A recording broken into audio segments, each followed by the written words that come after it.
And he will speak about ECG and EEG and how can we analyze that and put together. And I think he will explain some stuff about the viability and data from the animal as well, right? Okay, so. Okay, good afternoon everybody, and I hope you had all your coffees. I'm going to try not to challenge the levels by hopefully something exciting. I want to thank to the organizers for the privilege and the opportunity to speak, and also all the previous speakers who made it so much easier for me by discussing all the issues and challenges, and especially to Barry Schifrin. It was the first time I heard you speak, and I enjoyed it. There's hopefully some things in there that might echo in a good way. That will be up to you and everybody to decide. So let's go right into that. A Tale of Two Signals, multimodal fetal monitoring is my attempt to bring back EEG into the discussion. And let's see how you think about it. I'm really excited to hear your thoughts. Just one slide on conflict of interest. We are thinking that to make a difference, we need to bring things to the bedside, which the only way to do it is to make the technology intellectual property. So we have a patent on both of the technologies that I'm going to show you. Otherwise, I have nothing else to disclose. So the problem is an obvious one at this point. Information about the well-being of the fetus is essentially imprecise, it's outdated usually, and if you want it to be more exact, it needs to be invasive, such as amniocentesis. So obviously that's why we go to the fetal heart rate as a solution. Still, in the antepartum period, the fetus is essentially a black box. It is a simplification, but I would maintain it's a true one. And that is the reason why when the delivery happens, we really have no idea what we are dealing with. Has this baby been hypoxic throughout the pregnancy? Has this baby experienced insults that might have decreased the reserves of the heart or ability of the brain to adjust to the hypoxic ischemic insult or acidemia that is experienced? All these individual things are essentially unknown. So, and then ultimately, and I put that before I heard the talk of Barry Schifrin, I still maintain fetal acidemia is important, but obviously not the only thing. It cannot be detected. We have no tools to detect fetal acidemia, and it's widely perceived as one of the key challenges in labor is identification of acidotic fetuses, although of course it is not the complete answer to understand the outcomes.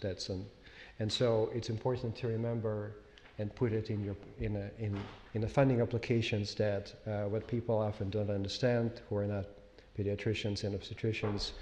Yes, the incidence of those conditions is not so high, but the effects are for the lifetime, and most of the babies who are going to suffer a cerebral palsy-like insult are going to have a lifetime of disability. So it's an important argument that you need to repeat to those who think that we're dealing with some small events that are really uncommon and don't have a large impact. I found it to be useful. So the solutions that I'm going to discuss are twofold, and they're aiming on the two periods of the pregnancy. One is the antepartum, and that's the non-invasive approach to monitoring fetal health through maternal abdominal ECG, and the other is the fetal EEG monitoring intrapartum. I'm going to discuss it in two sections of the talk and focus first on the antepartum period, and then in the second half of the talk on the intrapartum, and then attempt a bit of a synthesis. So antepartum ECG monitoring in fetal sheep is very easy. We instrument the animal and we get excellent signal at 1,000 Hz sampling rate. The real situation in a clinic, of course, is far from as easy, and I'm going to try to make an argument why perhaps the current approach has some inherent limitations as to what we can expect to detect in the heart rate patterns and what is actually there. We have been using fetal sheep as a model of the fetal development, as many other people around the world do. And it's an excellent model with a track record. Discovery of antenatal glucocorticoids is a key way to increase maturity of the lung of the premature babies, for example, or the hypothermia. as the treatment to decrease the brain injury. So it is a model that seems to mimic really well the brain development and cardiovascular development, the responses to acidemia and such. We found that the heart rate variability analyzed in such animal model to mimic things like infection, for example, the chorioamnionitis, that is subclinical and not evident through fever in the mother or others, can in fact be picked up not invasively, or would be picked up not invasively through the ECG, but also the acidemia. And so what I'm going to show you is that to do that we need an ECG approach that has a sampling rate that's not available in the monitors that are used with the CTG as of to date. First, a bit of a step back. I'm a physiologist at heart, so I want to start with reminding you that today, as physicians, we deal with data streams that are essentially unfathomable to process in their entirety to a human being, to a doctor who has to take care of a dozen or more of the patients at the same time.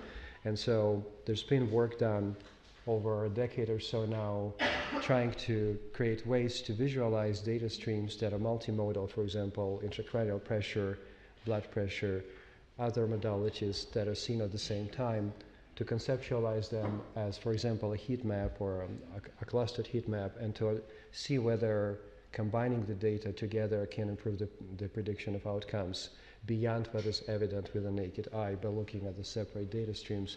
And so this is, to my knowledge, one of the earlier examples from San Francisco, from the neurosurgical ICU that showed the kind of the proof of the idea, if you like. We have continued with that kind of thinking by applying something called continuous individualized multi-organ variability analysis software tool that was developed at University of Ottawa at the Research Institute that allows a systematic approach to analyzing the heart rate variability, and is also FDA approved and used in all kinds of settings to study things like extubation failure or sepsis after the bone marrow transplantation. So we took it to the fetal ECG analysis, and as you see, it goes through the standard approach of distilling the ECG, very similar to what the task force really says we should do. And then it breaks down the heart rate variability into key signal analytical domains that are written here that you all know very well. And we are left eventually with nearly 100 fetal heart rate variability measures that are analyzed over 5-minute segments, typically overlapping 2.5 minutes, which is anyone's taste. That's what we do. And of course, the challenge afterwards that is, what do they mean?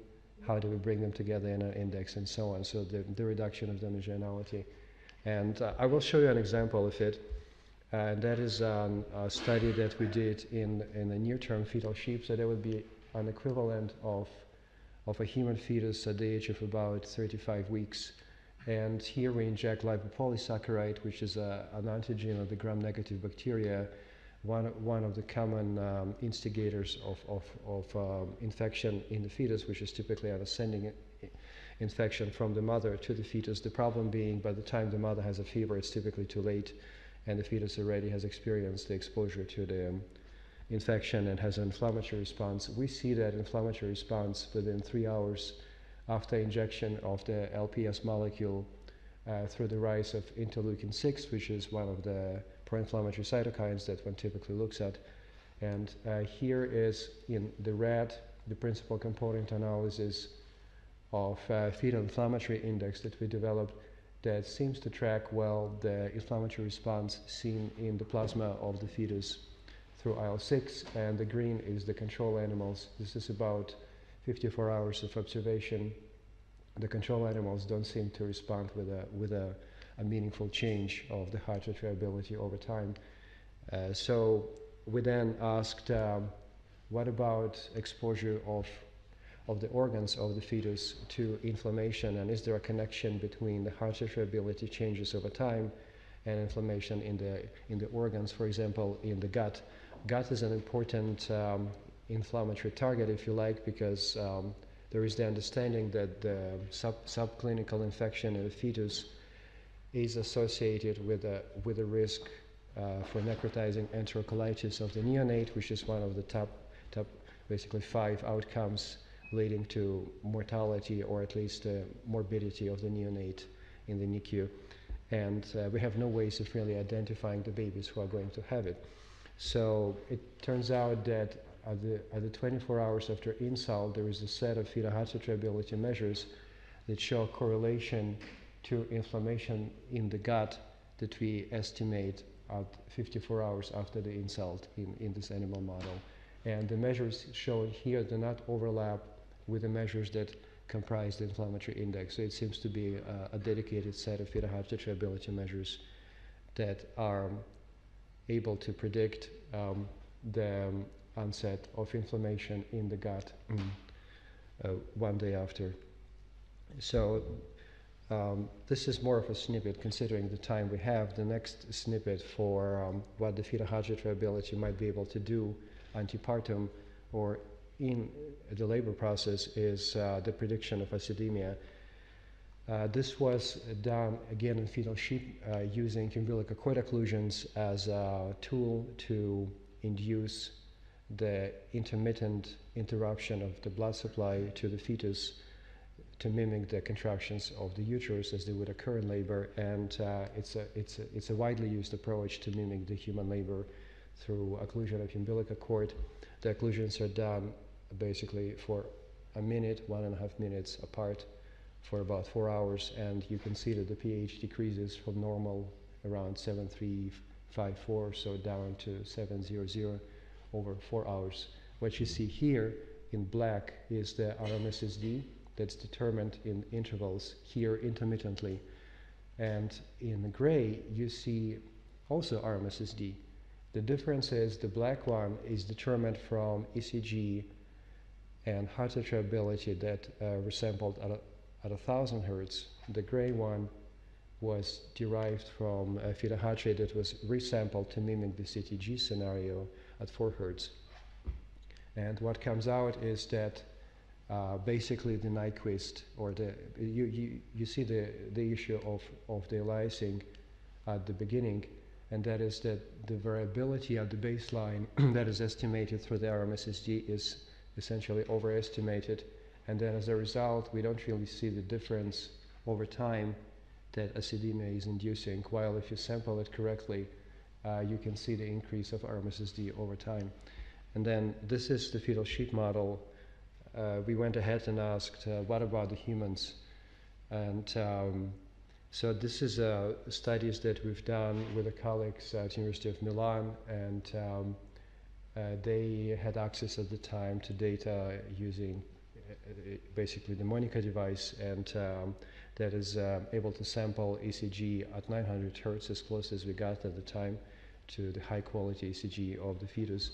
And so we asked the question whether we can use a statistical model using the heart rate variability matrix that you've seen before to predict the pH at birth using ECG that is taken at the time interval just before the onset of the second stage of the pushing. So it's about 2 hours before birth, approximately. And these are all nullipara. And so in the first data set, we took about 100 babies with a TAE-FECG to train the model. We then also took a validation data set, and then we also took the data set from the Prague team. You know, it's a big data set, essentially the biggest that we can basically get our hands on in the open space, and we took the same statistical model and we used that as the training set, and the validation data set was a smaller data set that we acquired in the hospital back at the University of Montreal, where I worked before I moved to Seattle.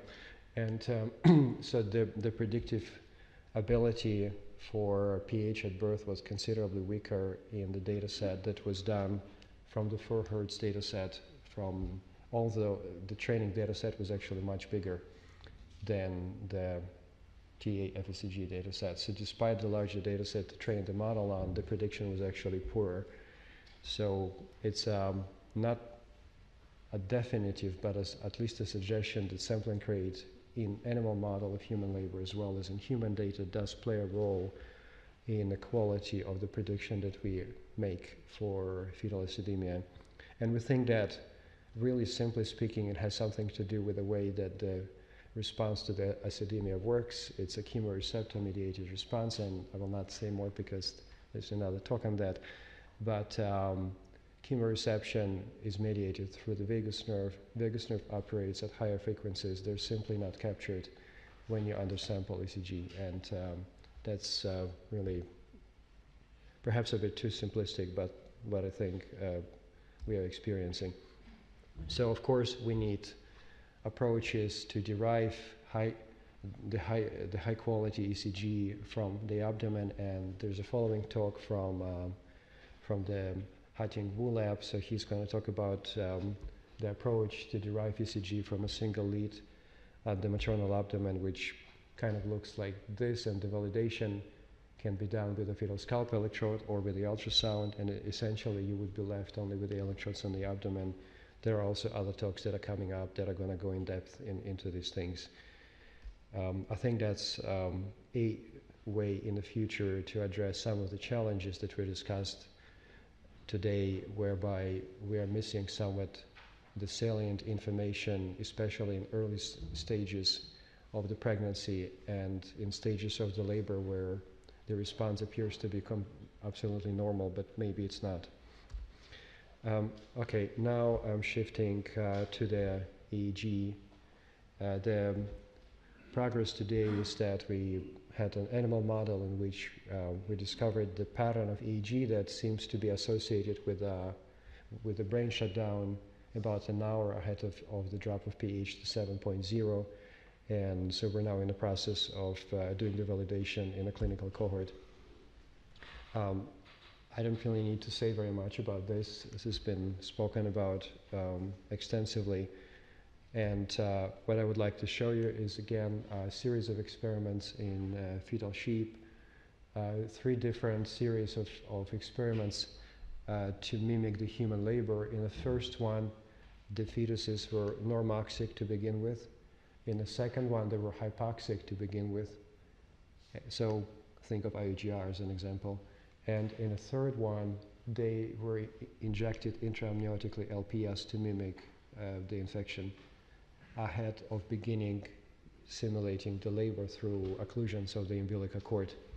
So you're seeing essentially a drop of pH over time as expected. There is a difference in the dynamic of the drop of pH that I will not go into. Hypoxia does have an effect. You can look up some work from that study and others that have shown differences. What's important is that despite the fact that some were normoxic, some were hypoxic, or experienced an inflammatory response before occlusions, essentially in all of them we observed a pattern in EEG that I'm going to show you in a slide to come at essentially about the same time, which from a pragmatic standpoint of utility of such thing is of interest. So what you see here is about 4 hours of occlusions with a baseline and then mild and moderate and severe occlusions. They're all basically a minute with 1.5 minutes apart. And what we alter through time is the severity of the occlusion from incomplete to somewhat more complete to complete occlusion. So the pressure of the occluder increases, and that's what you're seeing here. And here on the y-axis you see the fetal heart rate over time, arterial blood pressure of the fetus over time, the electrocorticogram and the electroencephalogram. Electrocorticogram is put on the dura as the biparietal leads, and that's the standard in the animal model. And of course it gives us a much better signal with sleep states that you can even see at the beginning. And electroencephalogram is essentially a spiral electrode similar to the fetal scalp electrode that you would be using in the labor monitoring. So the signal amplitude is obviously lower over time. What I would like you to focus on is the emergence of clear decelerations that you essentially see as an obstetrician, and then moreover, what is not so clear here, but essentially in a blood pressure at the beginning, fetus is able to compensate the fetal heart rate decelerations through the increase of the blood pressure within the umbilical cord occlusion. So you see the hypertensive ABP response. Over time, all fetuses develop hypotensive ABP response. So the blood pressure begins to cave in when the fetal heart rate deceleration appears. And that's shown here. So that's to zoom in about an hour before the drop of pH to 7.0. You begin to see with each deceleration, the blood pressure goes down. Of course, that is going to have an effect on the perfusion to the brain. And there is a discussion about to what extent the autoregulatory capacity of the brain in the fetus is there. Whether it is there or not, when the blood pressure is essentially in the basement, there is no way that you're going to have adequate CBF. Plus, of course, there is something we don't simulate here, which was discussed before, and that's the increase of the pressure through the compression of the skull. So that is a missing part in the component, if you like, and it's a good point. I don't know that there's a sheet model for that, but it could be done. Still, we see the hypertensive ABP response, and at the same time, and that's what I'm trying to get at, in electrocorticogram we observed in all animals when the pattern of hypertension emerges in the blood pressure, a spike and change in amplitude, and it appears about an hour before the drop of pH in electrocorticogram, but also in EEG, which we would be able to record in humans, and it goes on until essentially we stop the experiment. The pH at which we observe that is approximately 7.20. So it's quite a number of kids that we would expect to see that, as you saw in the studies before, I think in the first talk. So that's the story essentially with EEG. And then we asked the question, well, we know that the vagus nerve is the nerve that senses the baroreceptor and the chemoreceptor response to this increasing acidemia. Can we use RMSSD as a proxy to detect change in the vagus nerve activity, essentially the modulatory activity, that could be somehow used as a predictor of that, even if we didn't have the EEG? So that's a paper that's about to come out, hopefully next month, and it's also available on the preprint. And that is using what I think is a novel approach, at least for the heart rate variability in the fetus. It's based on the change point detection techniques, which as such are not new, but in that application, it's essentially a way to look at the variability over time, and we are able to pick up change in, this is RMSSD over time, exactly more or less aligned with the figure here.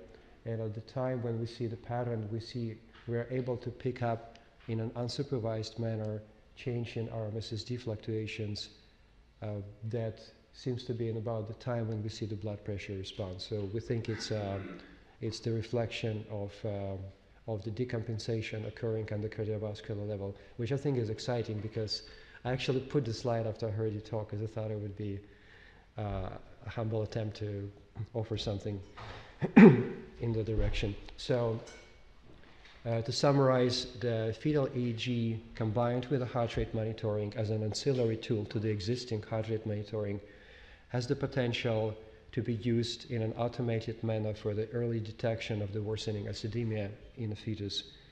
And so the clinical study is ongoing. There's some challenges that we can talk about.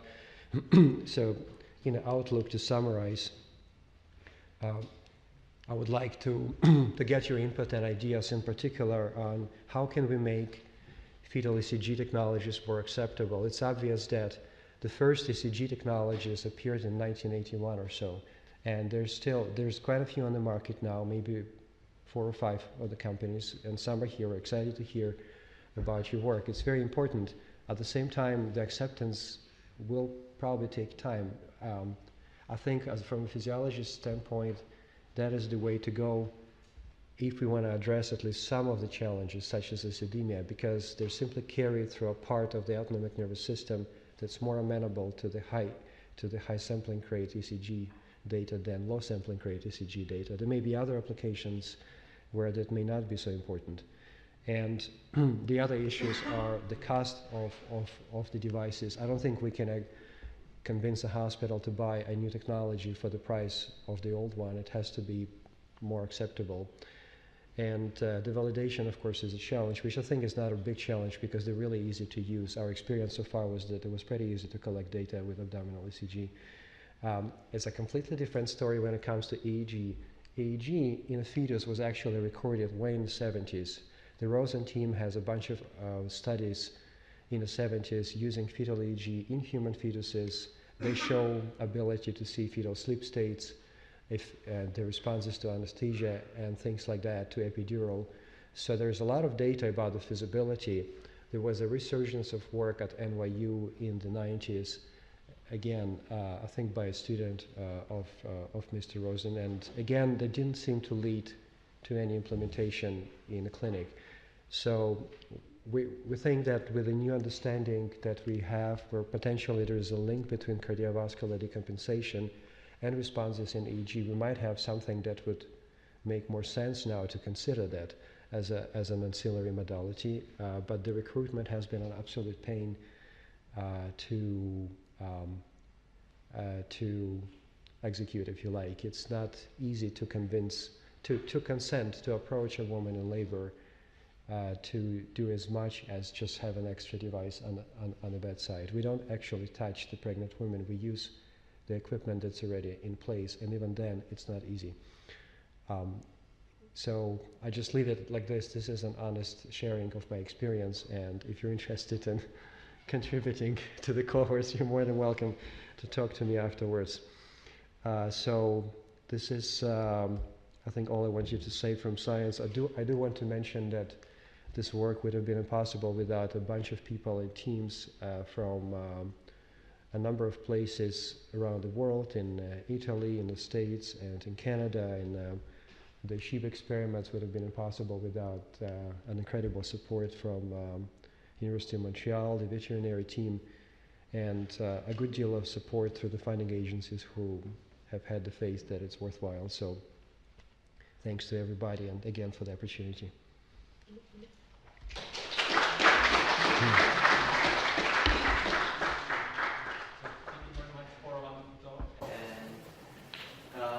Let's discuss this nice presentation.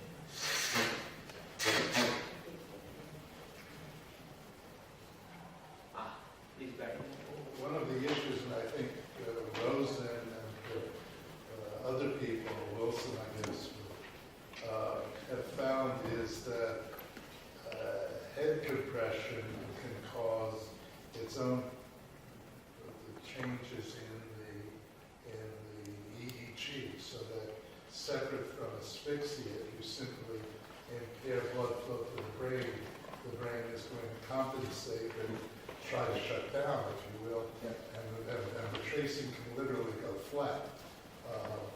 That becomes an issue of interpretation. So it's interesting that you're asking that. I don't have a direct experience with a Cushing response or brain adaptive response to increased ICP being the intracranial pressure. But we do have some experience with, and actually Hating and I have looked into this for some time now, but NADS has not quite seen the light of that yet, is that there are tools that should allow us to distinguish isoelectricity from active suppression of EEGs with frontal cortical activity. So I think that it's a matter of, and we actually have a data set that we were meaning to analyze for our fleet to do that. So I think it can be done. Well, that would be nice if the recovery of the isoelectric EEG provide the information. Probably does.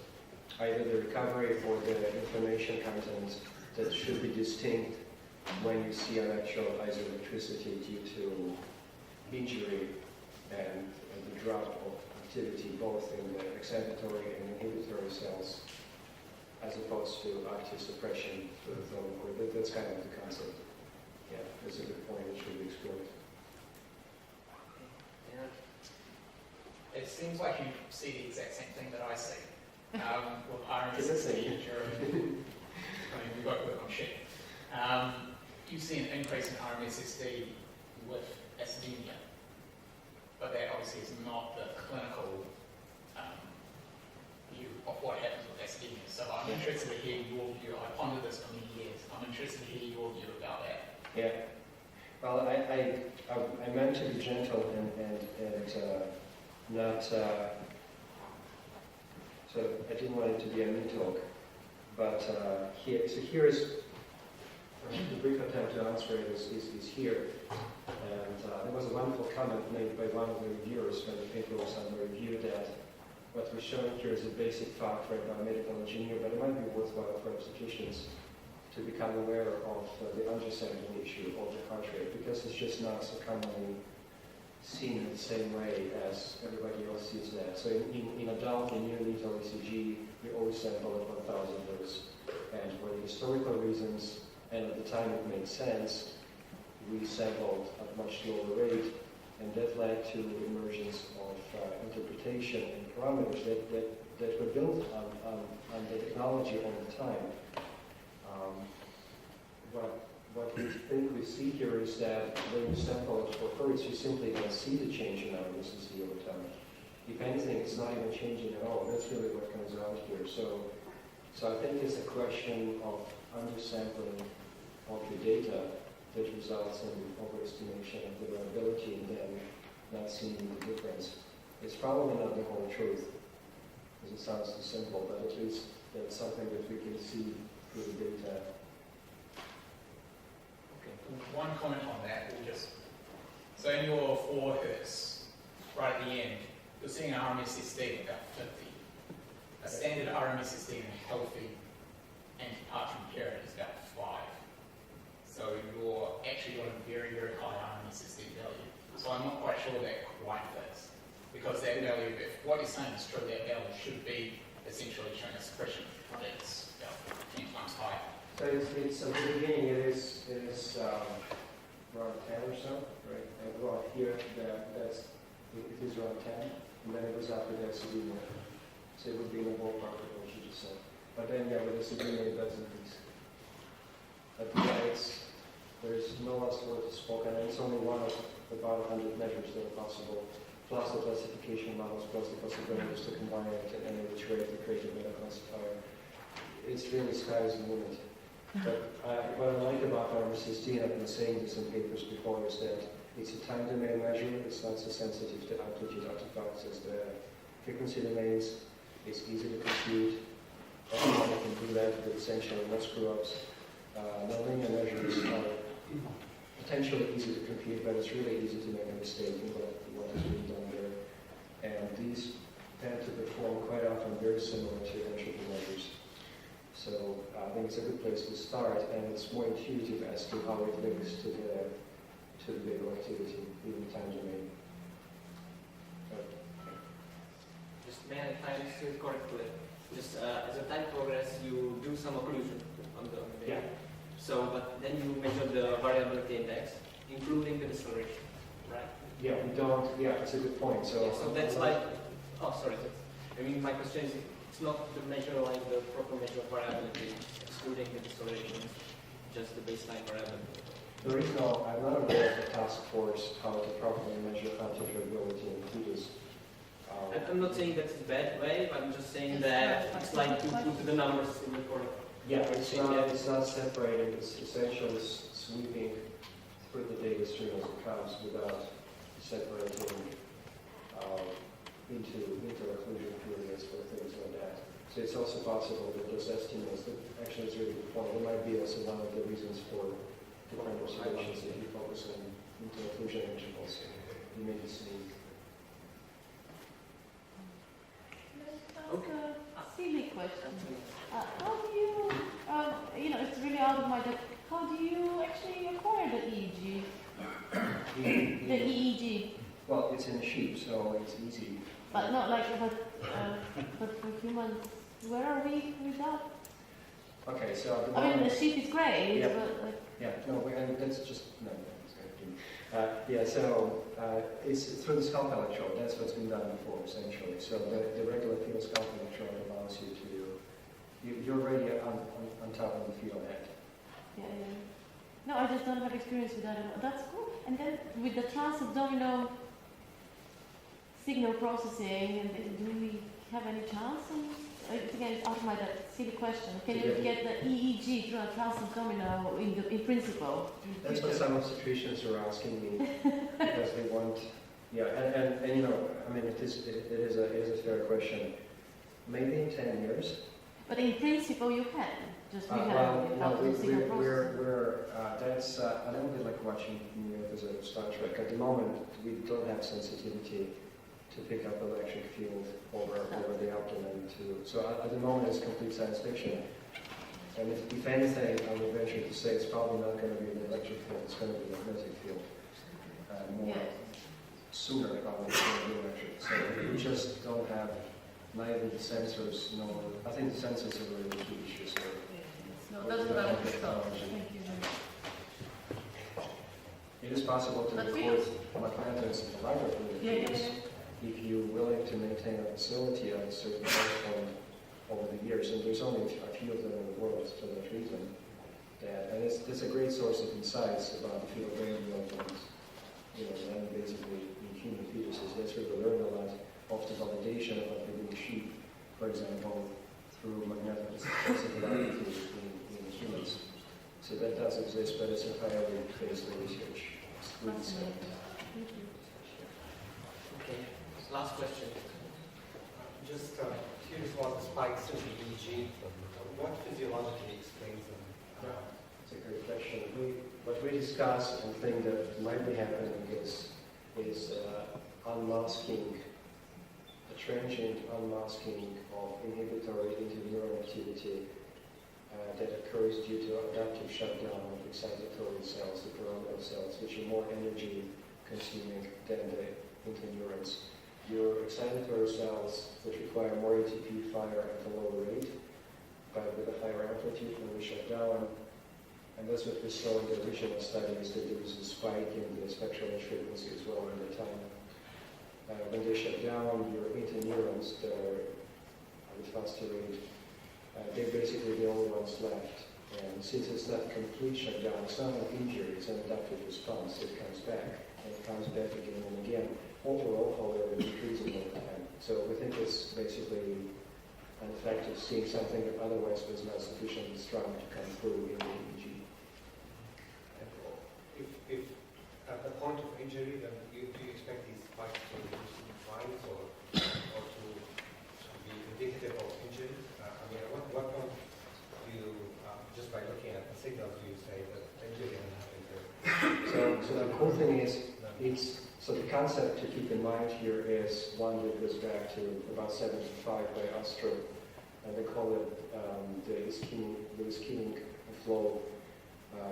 So the thresholds for ischemic flow that lead to either adaptive shutdown of neural activity or to membrane destruction, there are two. So the first one, the upper ischemic flow threshold, leads to brain shutdown, and then the lower ischemic flow threshold leads to leaking of the calcium and disruption of the membrane integrity. So we're thinking that we are catching it between the upper and lower flow threshold. And we're seeing that on average 1 hour before the drop of pH is 7.2, a pH of about 7.2. However, I did say that to not make things too complicated, that I was already a bit of time, that there is a bit of a range of when we actually see that in the individual fetus, and it's yet to be fully understood why. So that's an average of an hour, which we think is, you need about half an hour to do a C-section. And so between the 7.2, however, and 7.0, the individual time that is needed for the fetus to decompensate down is extremely variable, and it's really hard to gauge. It's one of the challenges you can, right, so it's there, if you take it the other way around, we see that in about 70 to 80% of the babies were able to predict the pH decreasing, which is better than 50.